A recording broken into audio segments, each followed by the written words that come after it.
ആ ഷെഫീഖ എന്താ ഇപ്പൊ എവിടെ? ആ മയങ്ങക്ക ഞാന് പിന്നെ നിന്റെ ഒരു ഫോട്ടോ ഒക്കെ എടുക്കാൻ വേണ്ടിട്ട് വന്നതാണ്. ആ അതൊന്നും തിരക്കടില്ല. എൻ്റെ പെരൻ്റെ മുറ്റത്തുനിന്ന് എൻ്റെ മുറ്റത്തേക്കുള്ള ആ കടലാസം പൂവിൻ്റെ കൊമ്പുണ്ടല്ലോ, അതുകൊണ്ട് ഈ അതിൻ്റെ കൊമ്പ് ഇലയും പൂവും എല്ലാം കൂടി വീണുകാണ്ട് എടങ്ങാറയക്കണ്. എൻ്റെ പെണ്ണുങ്ങളും കുട്ടികളും അരിച്ചു കയറി കുഴങ്ങി അവർക്ക് ഊരവേദന അയക്കണ്. ആ അത് മയങ്ങക്ക, അത് ഞാൻ പെട്ടെന്ന് വിചാരിച്ചതാണ്. വിചാരിച്ചാ പോരാ, ചെയ്യണം.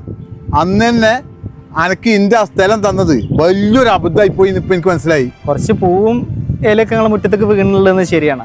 ഇത് ഈ കടലാസ് കൊമ്പല്ലേ, വേനലിൽ മാത്രമല്ലേ അത് പൂവുണ്ടാവുക. ഇപ്പൊ മഴക്കാലം വന്നില്ല, ഞാൻ ഇന്ന് തന്നെ വെട്ടിക്കോളാം. പിന്നെ നിങ്ങൾ ഈ പറഞ്ഞ സ്ഥലത്തിന്റെ കാര്യം അത് ഞാൻ നിങ്ങൾ ചോദിച്ച പൈസ വന്നിട്ടല്ലേ ഞാനത് വാങ്ങിയിട്ടുള്ളത്. ആ അതെന്നെ പറഞ്ഞത്.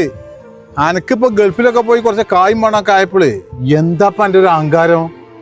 അല്ല മയങ്കാക്ക, ഞാൻ നിങ്ങളോട് എന്ത് അഹങ്കാരാ കാട്ടിയത്? കായും പൂവും വീണൊന്നുമല്ല നിങ്ങളെ പ്രശ്നം. നിങ്ങളെ പ്രശ്നം എന്താണെന്ന് എനിക്ക് നന്നായി അറിയാം. പിന്നെ എന്താ? നിങ്ങളെ വീടിന്റെ ബാക്കിലുള്ള നിങ്ങളെ പെങ്ങളെ 1.5 സെന്റ് സ്ഥലം എന്നോട് വാണാന്ന് വന്ന് ചോദിച്ചിരുന്നു. അത് സത്യമാണ്. ഞാൻ എനിക്കത് വേണ്ടാന്ന് പറഞ്ഞിട്ടുണ്ട്.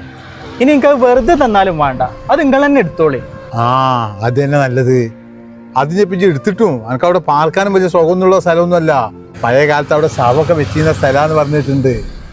ആ ഞാനേ ഏതായാലും അസർ കഴിഞ്ഞാണ്ട് വരാം. അപ്പോൾ ഒന്ന് ആ ചെടിയാണ്ട് വെട്ടിക്കാള്.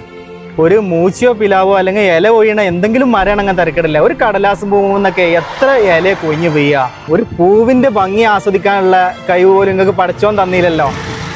ഇതൊന്നും നമ്മൾ മരിച്ചു പോകുമ്പോൾ കൊണ്ടുപോകില്ല ആചാര്യ. അതേപ്പോ ഇവിടെ പറഞ്ഞ വാചകം തന്നെയാണ് അദ്ദേഹം ആവർത്തിച്ചത്.